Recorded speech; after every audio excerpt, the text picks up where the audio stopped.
To really understand why the right, not just in the US but abroad, are pushing that a leftist assassinated Charlie Kirk, we need to understand the power of a crisis. And thus, we need to understand why the Republican Party is searching for a Reichstag fire. Just weeks into the chancellorship of Adolf Hitler, a crisis went off in Berlin. In the middle of the night, it was reported that a fire was burning. The Reichstag, the German parliament building, was burning down. Immediately, the Nazi high command jumped into action, understanding, regardless of who did it or what actually happened, they could use this crisis to crush the left. Without evidence, they blamed it upon leftists and communists and agitators. And even as more evidence came out that communists had nothing to do with it, the Nazi propaganda machine kept on rolling. Within a few short days, they had banned the KPD, the Communist Party of Germany, and passed a series of laws known as the Reichstag Security Decree. The Reichstag Fire Decree allowed the Nazi Party to declare anyone who it did not consider a supporter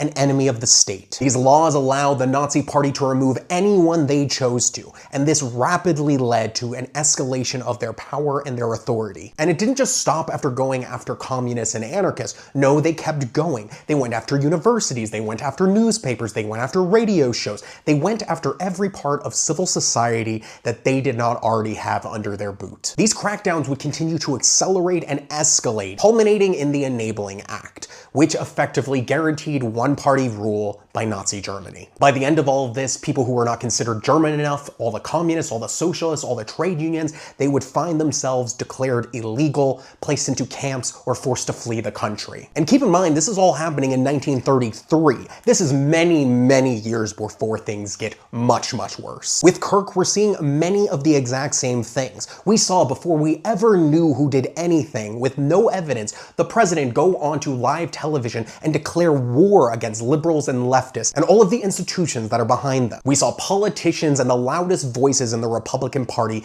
declaring an open season, civil war against their enemies. We have seen multiple people already be fired, and we see right-wing activists going through social media to determine who is not mourning appropriately enough for Charlie Kirk, calling up their employers and trying to get them fired. Right now on Twitter, there's a guy that's put together a dossier of 20,000 names that he's trying to get fired, and other influencers have gone through hundreds on their own. Keep in mind, this is the party that was against cancel culture. At the same time, we see terrifying things like universities handing over lists of students and professors who have broken the Trump administration's anti-Semitism rules. You know, the anti-Semitic Trump administration, including going after famous feminist historian and writer Judith Butler, a person who is literally a Jewish academic. And around the world, we're seeing Charlie Kirk turned into some sort of saint, a martyr figure for the entire MAGA movement. And we have people like Ezra Klein, one of the top writers at the New York Times, writing that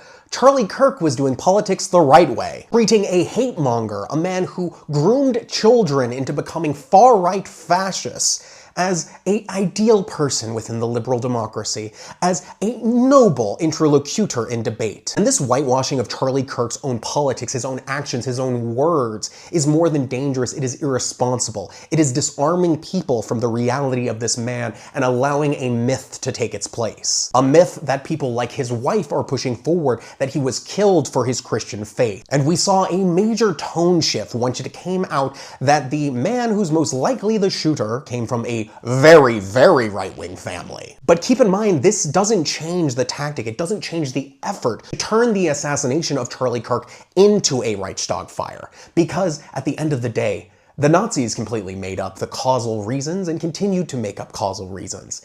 The reality doesn't matter. It's the story that they're telling. It is important to understand that Charlie's martyrdom is not a martyr for you or I. It is a martyr for MAGA, for their movement, to inspire them to go further, to do greater acts of violence, rage, and retribution. It never mattered who actually killed Charlie Kirk, because at the end of the day, the lies would have taken its place anyway.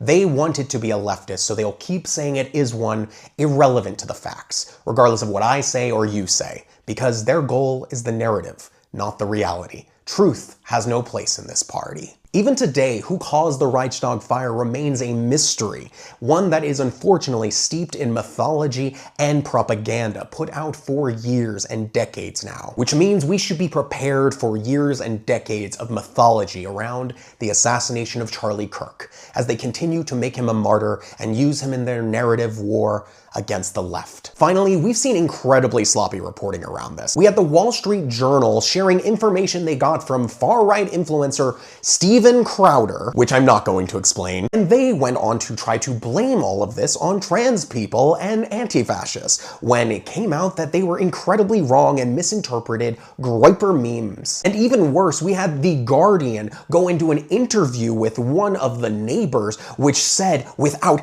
any citation, without any factual basis, that this man was the one leftist in his family, and then they had to retract this hours later when the man said, actually, I don't remember our relationship. The media needs to do so much better in this time, with lies and falsehoods being thrown around every moment of every minute.